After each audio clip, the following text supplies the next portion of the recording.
Did you know that most California med spas and IV hydration businesses don't fail as a result of lack of patience? They fail because of compliance mistakes. Mistakes that could have been avoided with the proper foundation. And some of these mistakes lead to medical board investigations, BRN discipline or lawsuits, not just business headaches. Today I'm going to walk you through the top mistakes to avoid when launching your California med spa or IV hydration business, so you can protect your license and build a business that lasts. Stay until the end.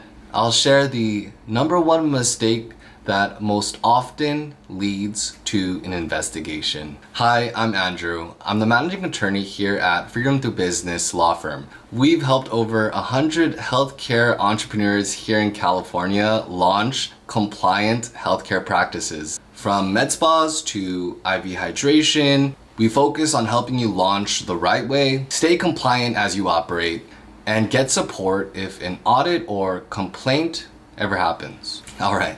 Let's jump in. The number one mistake is forming the incorrect business entity. This is a big one because it happens so commonly. Is it a mistake to form an LLC to offer medical services?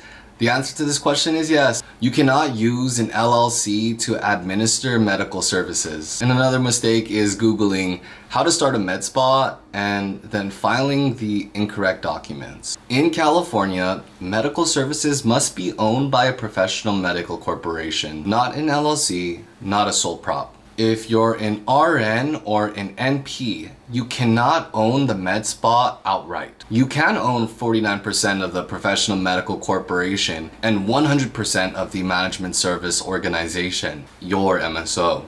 And so the question arises, what happens if you operate without this? You risk the unlicensed practice of medicine and the violation of the corporate practice of medicine doctrine rules. The second mistake is hiring a paper medical director. This one gets people in trouble fast. You cannot just pay a doctor monthly, have them sign once, and then never speak to them again, hoping that it's enough. The medical board calls this a sham arrangement. Your medical director must actively supervise. They must review patient charts, they must be reachable via phone call, text, email, and they must also participate in protocols. This means that once the standardized procedures are completed, the medical director must then review those SOPs and provide his or her signature on those standardized procedures. Here's a secret tip. Make sure that all staff who are administering medical services are authorized to do so under the standardized procedures. Again, the medical director will review this document. They will review the authorized staff, healthcare providers, and then from there, they will sign it, acknowledging it, and ultimately participating in protocols. If the physician isn't truly involved, the business may have some risk. The third mistake to avoid is handshake arrangements. I've heard it before. I trust my medical director. Oh, we'll worry about contracts later. But we agreed over text. No. You need a medical director agreement, shareholders agreement, bylaws and corporate resolutions, and a management services agreement. Otherwise, if the relationship ends, you may lose everything. Your patients, your website, your space, and even your business name. Mistake number 4 is having no fictitious name permit. If you market under a name like VIP Aesthetics or Heavenly Rejuvenation, you must have a fictitious name permit issued by the Medical Board of California. Practicing under a business name without one may equal fines and penalties, and ultimately a violation. Many entrepreneurs get caught here. Don't be one of them.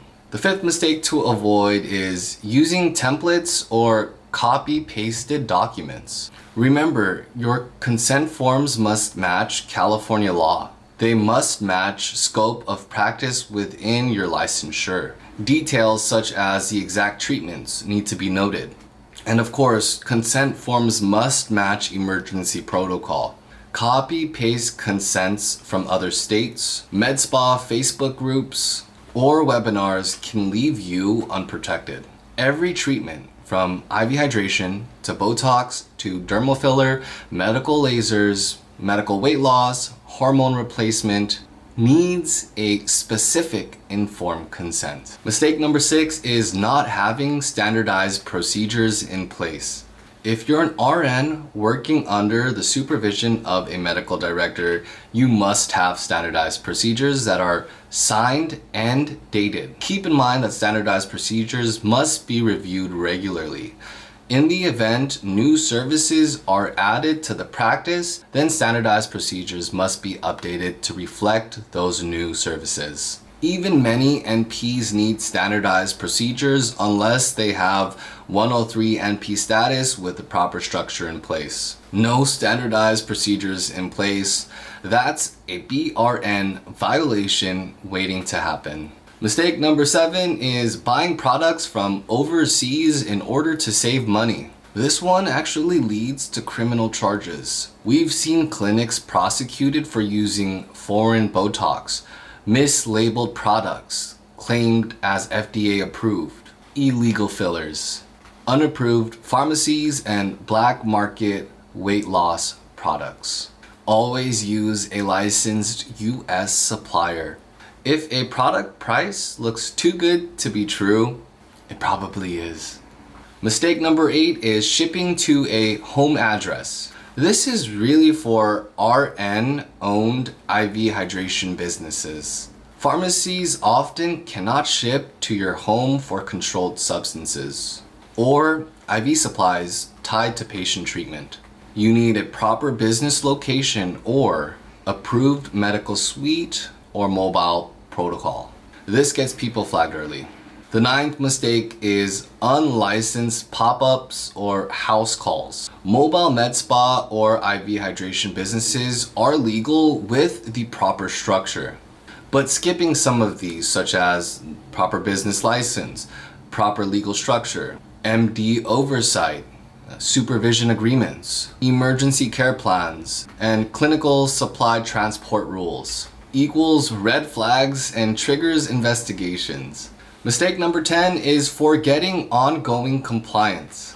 Legal setup is not the finish line, it's the starting line. You need annual protocol reviews, chart audits, pharmacy vendor compliance, OSHA, HIPAA readiness, and policy updates as your services evolve. You want to build a business that grows with confidence, not anxiety. Here's a bonus, the number 1 mistake that leads to board complaints. Ignoring a patient complaint or negative outcome. Things go wrong in medicine. That's a reality. The actual mistake is poor handling, like no documentation, defensive responses, ghosting a patient, altering records, and not notifying your medical director. Proper structure plus proper response equals protection. If you're serious about launching a med spa, IV hydration, or wellness clinic here in California the right way, and you want a legal team who builds your structure correctly, supports you as you launch and grow, and helps you navigate investigations and board inquiries when needed, book a call with our firm by clicking the link in our description. We work with healthcare professionals all across California, Northern California, Southern California, and Central Valley. Protect your license, build a compliant business, and create freedom through your practice. Let's get involved.